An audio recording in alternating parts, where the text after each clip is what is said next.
Notre dernier petit point, alors voilà, vous allez voir qui est beaucoup plus rapide. Donc, on est dans le plan à faire évoluer les processus, dernière partie.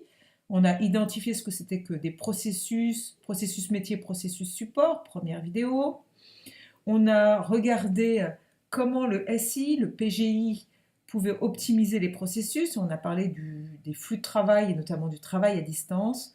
Maintenant, dans cette petite vidéo, nous allons voir comment on peut faire évoluer les processus en fonction des besoins et des attentes et comment on peut adapter le système d'information. Alors, faire évoluer les processus. Donc, on est dans l'évolution du besoin et des attentes. Afin de faire progresser son chiffre d'affaires, Pierre Janin envisage de diversifier l'activité de la société. Il échange donc avec le responsable informatique, Jacques Micheneau, sur son projet d'élargir la cible de la clientèle actuelle de professionnels à une clientèle de particuliers. Donc vous voyez, au démarrage, on avait dit qu'une clientèle de professionnels, et maintenant on veut une nouvelle clientèle, une clientèle de particuliers. Donc on réfléchit à la mise en place de ce qu'on appelle un site d'internet de commerce, on appelle ça du e-commerce, et aux répercussions que cela pourrait avoir sur le système d'information. Donc c'est très important pour vous qui êtes dans des sections notamment mercatique vente, de savoir ce qu'est le commerce électronique. En tant que client, bien sûr, vous l'utilisez sans doute déjà. Donc on appelle ça du e-commerce en anglais. Ça désigne l'ensemble des échanges de biens et de services entre deux entités sur des réseaux informatiques. On distingue l'échange électronique entre entreprises. On appelle ça du B2B. Donc deux entreprises qui échangent entre elles, ça s'appelle du B2B. Et sinon, c'est du business to consumer, donc B2C, c'est-à-dire B2C, c'est d'un site marchand vers des clients particuliers. Ou sinon, on a aussi le C2C, qui est des sites web de vente entre particuliers. Les deux plus connus, c'est le business to business, le B2B ou le B2C. Voilà deux termes importants à connaître pour la suite de vos études. Alors, quelle différence y a-t-il entre les clients actuels et les nouveaux clients? Les clients actuels, c'est des professionnels, magasins et artisans. Le site web, lui, va s'adresser à des particuliers pour la vente de détails en direct.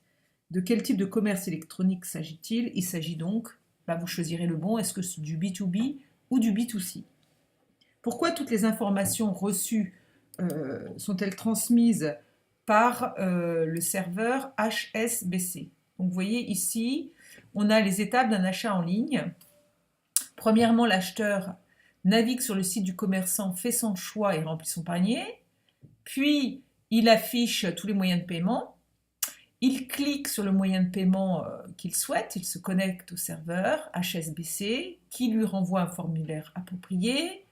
Le serveur lui requiert une autorisation. Généralement, vous la liez avec votre téléphone. Vous recevez un code d'activation par SMS. Et puis, après la réponse de cette autorisation, vous rentrez le code sur le serveur. Et suite à d'avoir rentré ce code, il y a une petite facture électronique qui apparaît. Et il y a le paiement final qui vous est envoyé par email. Alors, pourquoi elles sont sécurisées?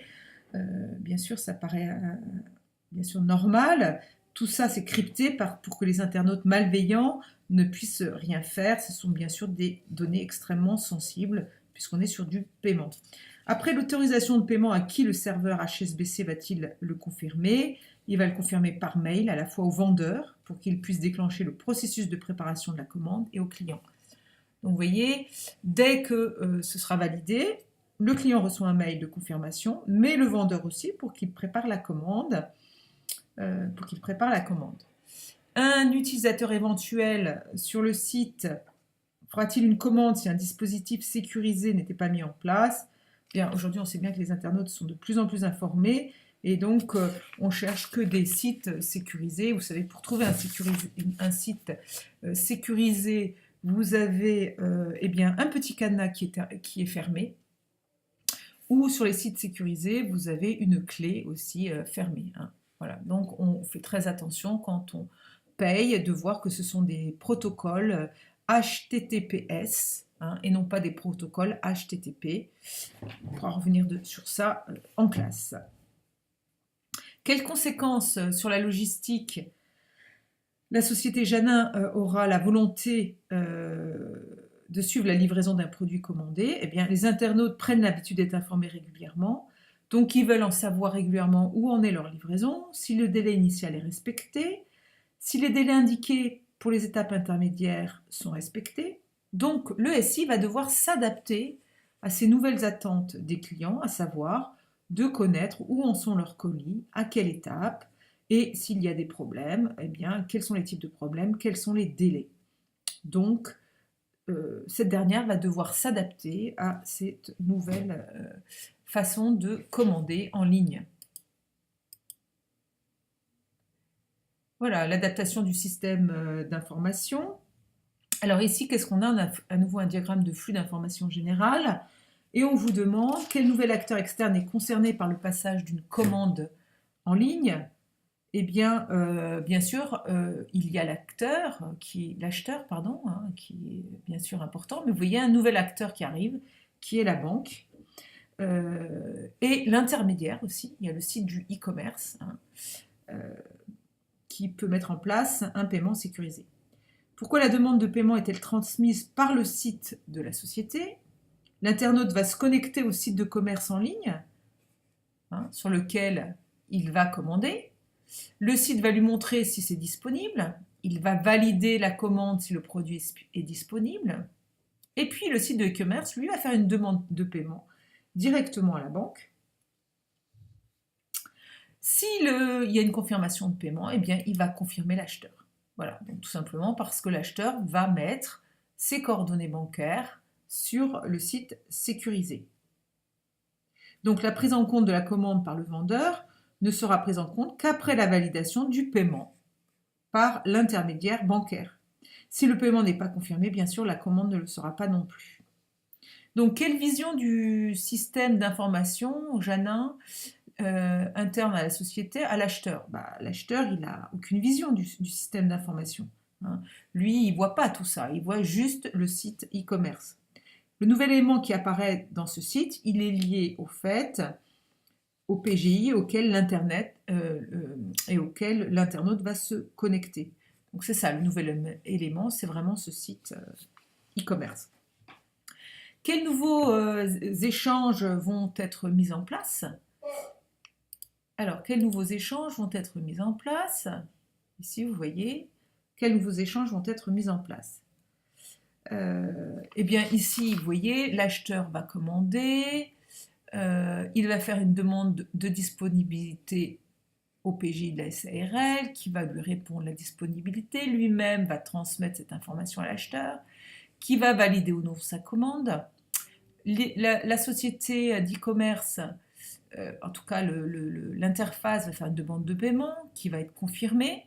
Si elle est confirmée, on confirme à l'acheteur et on confirme aussi au PGI, de façon à ce que le PGI demande une prise en charge par le transporteur, qui va confirmer la prise en charge. Donc on peut même dire que ici dans le PGI, la société d'e-commerce, enfin l'interface, va pouvoir vérifier où en est le colisage et la livraison et informer régulièrement l'acheteur. Vous voyez, ce qu'on appelle un couplage, c'est une liaison entre un site de vente en ligne et une solution de gestion de type PGI qui va permettre en temps réel de transmettre l'information, le stock, la facturation, le colisage.